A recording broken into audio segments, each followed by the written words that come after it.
بسم اللہ الرحمن الرحیم۔ اللہ تبارک و تعالی کے نام سے شروع جو بڑا مہربان اور نہایت رحم کرنے والا ہے۔ پیارے دوستو، اللہ تبارک و تعالی قرآن پاک میں ارشاد فرماتے ہیں، اور میں نے جنوں اور انسانوں کو صرف اور صرف اپنی عبادت کے لیے پیدا کیا۔ قرآن پاک کی اس آیت کے مطابق زمین میں پیدا ہونے والی تمام تر مخلوقات میں سے صرف دو مخلوقات ایسی ہیں جن کو اللہ تبارک و تعالی نے خاص اپنی عبادت کے لیے پیدا کیا۔ نمبر 1 انسان، اور نمبر 2 جنات۔ پیارے دوستو، یہ بات تو تمام تر لوگ جانتے ہیں کہ تمام تر انسان حضرت آدم علیہ السلام کی اولاد میں سے ہیں، لیکن آج کی اس ویڈیو میں ہم آپ کو بتائیں گے کہ تمام تر جنات اور شیاطین کس کی اولاد ہیں، ان کے باپ کا نام کیا ہے، اور جنات کو کس طرح پیدا کیا گیا، اور جنات انسانوں سے کتنے ہزار سال پہلے پیدا ہوئے، اور جس طرح انسانوں کی ہدایت کے لیے اللہ تبارک و تعالی نے انسانوں کی طرف انبیاء کرام کو مبعوث فرمایا، کیا جنات کی طرف بھی اللہ تبارک و تعالی نے کسی نبی کو مبعوث فرمایا یا نہیں؟ اور جنات اور شیاطین کتنے ہزار سال تک زندہ رہتے ہیں، اور ان کو موت کب اور کیسے آتی ہے؟ پیارے دوستو، ان تمام تر سوالات کے جوابات قرآن و حدیث کی روشنی میں آج کی اس ویڈیو میں ہم آپ کو بتائیں گے، لہذا آپ سے گزارش ہے کہ ہماری اس ویڈیو کو اینڈ تک ضرور دیکھیے گا۔ جی ہاں دوستو، جنات اللہ تبارک و تعالی کی وہ مخلوق ہیں جن کا وجود قرآن پاک کے نص قطعی سے ثابت ہے۔ ان کے وجود کا انکار کرنا کفر ہے۔ جس طرح انسانوں کے اندر دو گروہ پائے جاتے ہیں، ایک مسلمان اور دوسرا کافر ہے، اسی طرح جنات کے بھی دو گروہ ہیں، ایک مسلمان اور دوسرے کافر ہیں۔ اللہ عز و جل نے زمین پر سب سے پہلے اپنی عبادت کے لیے جس مخلوق کو پیدا کیا وہ جنات ہیں۔ جنات کو اللہ تبارک و تعالی نے انسانوں کی تخلیق سے تقریباً 60,000 سال پہلے پیدا فرمایا، جیسے کہ اس بات کی طرف اشارہ کرتے ہوئے اللہ تبارک و تعالی قرآن پاک کی سورہ حجر میں ارشاد فرماتے ہیں، اور ہم نے انسان کو کھنکتے ہوئے گارے سے پیدا کیا، اور جنوں کو اس سے پہلے ہی بے دھوئیں والی آگ سے پیدا کیا۔ پیارے دوستو، قرآن پاک کی آیت کریمہ اس بات کی دلیل ہے کہ جنات کی تخلیق انسانوں کی تخلیق سے پہلے ہوئی، اور اسی آیت کریمہ میں اللہ تبارک و تعالی نے یہ بھی بیان فرمایا کہ تمام تر جنات اور شیاطین کو آگ سے پیدا کیا۔ جنات کے گروہ میں سے کچھ جنات ایسے ہیں جو اللہ تبارک و تعالی کے فرما بردار اور اللہ تبارک و تعالی کے احکام کو ماننے والے ہیں، اور کچھ جنات ایسے ہیں جو اللہ تبارک و تعالی کی نافرمانی کرنے والے اور منکر ہیں۔ جنات کو نافرمان جنات کو شیاطین کہا جاتا ہے، جو اپنے رب کی ذات کو چھوڑ کر شیطان کے پیروکار بن گئے۔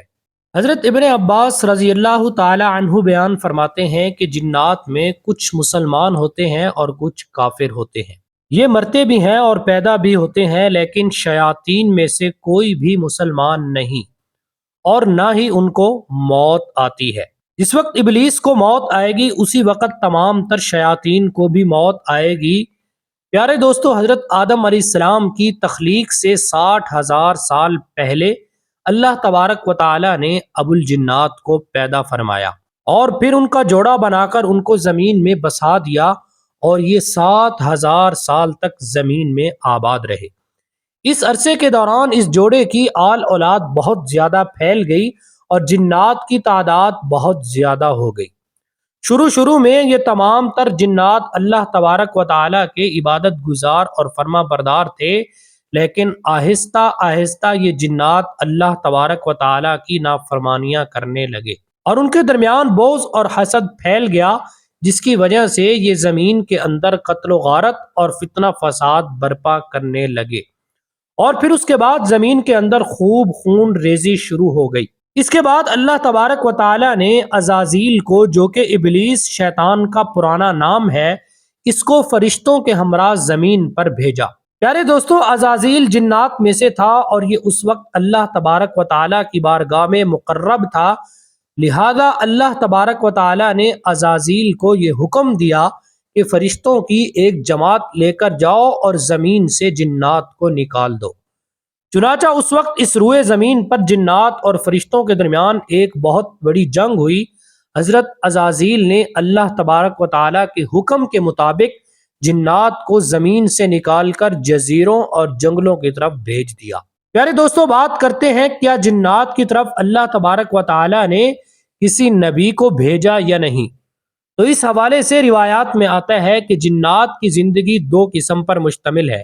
ایک وہ زندگی جو انسانوں سے پہلے انہوں نے گزاری، اور دوسری وہ زندگی جو حضرت آدم علیہ السلام کی تخلیق کے بعد جنات نے گزاری۔ حضرت آدم علیہ السلام کی تخلیق کے بعد اس روئے زمین پر جتنے بھی انبیاء کرام تشریف لائے، وہ تمام تر انبیاء کرام جنات اور انسانوں کی ہدایت کے لیے تشریف لائے۔ لیکن سوال یہاں یہ پیدا ہوتا ہے کہ انسانوں کی تخلیق سے پہلے جنات کی پہلے والی زندگی میں بھی کوئی نبی آیا یا نہیں؟ تو اس کے متعلق روایات میں آتا ہے کہ حضرت آدم علیہ السلام کی تخلیق سے پہلے جو جنات اس دنیا میں موجود تھے، اللہ تبارک و تعالی نے ان کی ہدایت کے لیے ان کی طرف بھی انبیاء کرام کو مبعوث فرمایا، کیونکہ ایسا نہیں ہو سکتا کہ اللہ تبارک و تعالی اپنے کسی نبی کو بھیجے بغیر جنات پر اپنی حجت کو تمام کر دیں اور ان کے اعمال کے مطابق جنتی یا جہنمی ہونے کا فیصلہ سنا دے۔ اور اللہ تبارک و تعالی نے جن انبیاء کرام کو انسانوں کی پیدائش سے پہلے جنات کے پاس بھیجا، وہ جنات میں سے ہی تھے، لیکن انہوں نے اپنے انبیاء کو قتل کر دیا۔ حضرت علی رضی اللہ تعالی عنہ سے روایت ہے کہ ان سے پوچھا گیا، کیا انسانوں سے پہلے بھی جنات کے پاس انبیاء آتے تھے؟ انہوں نے کہا ہاں، ان سے پہلے ایک نبی حضرت یوسف جو جنوں میں سے تھے ان کے پاس آئے، لیکن انہوں نے اپنے انبیاء کو قتل کیا اور ہمیشہ سے یہ سرکش رہے، جس کی وجہ سے اللہ تبارک و تعالی نے ان کو زمین سے نکال دیا۔ لیکن اب اس بات پر اتفاق ہے کہ آدم علیہ السلام کے بعد جو بھی نبی اس دنیا میں آتا تھا، وہ جنوں کے لیے بھی نبی ہوتا تھا اور انسانوں کے لیے بھی نبی ہوتا تھا۔ اسی طریقے سے ہمارے نبی حضرت محمد صلی اللہ علیہ وسلم جو خاتم النبیین ہے، وہ تمام انسانوں کے بھی نبی ہیں اور تمام جنات کے بھی نبی ہیں۔ دعا ہے کہ اللہ تبارک و تعالی ہم سب کو نیک بنائے اور اللہ تبارک و تعالی کے احکامات پر عمل کرنے کی توفیق عطا فرمائے۔